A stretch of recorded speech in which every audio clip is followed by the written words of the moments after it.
Hello there, I'm Melody from Changing Seasons, and we're welcoming you to Have a Cuppa with Melody. I thought that I would ease in to the series by talking about the why. And this is something that I think a lot of people struggle with, because oftentimes people will tell me they're just not ready for the process to downsize. They're not old enough. In reality, the why normally comes under the guise of three main headings.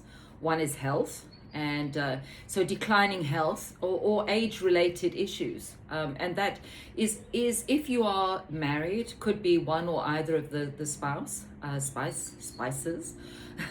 whatever that is.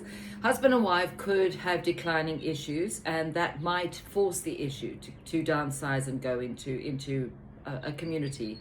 Again, people could be sailing along quite happily, and then suddenly they have an accident and life throws that curveball. They end up having to, they're in the position where they can't look after their home anymore and they have to downsize.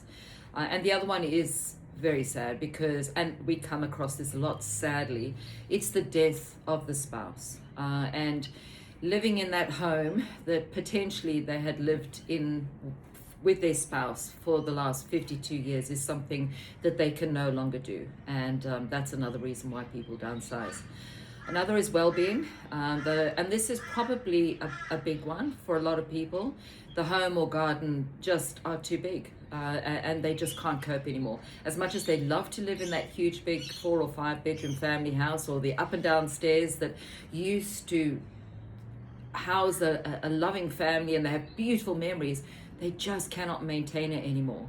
And because of that, of trying to maintain it and the cost of trying to maintain it, they can no longer have any time for enjoyment, for traveling or socializing, because they don't have the money, because they're trying to maintain their home.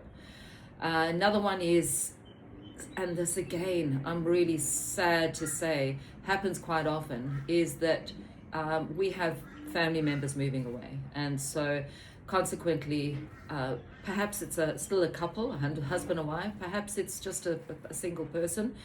They actually get abandoned in their town, in the city, wherever they are, because potentially their kids have moved interstate, or just actually don't really spend much time with them or contact them anymore.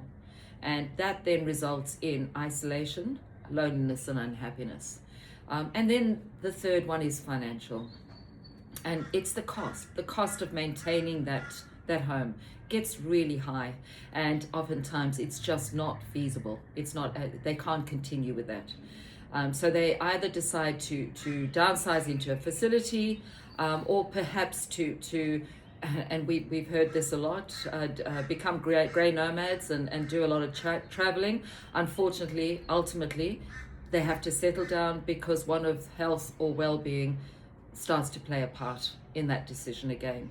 And then the third one is the final one in the financial aspect, is to pay off a mortgage. And unfortunately, there are a lot of older people who still have mortgages.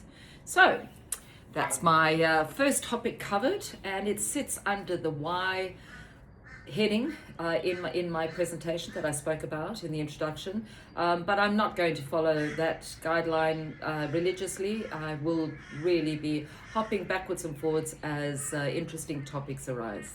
But for now, enjoy your cuppa, and we'll see you next time. Thank you. Bye-bye.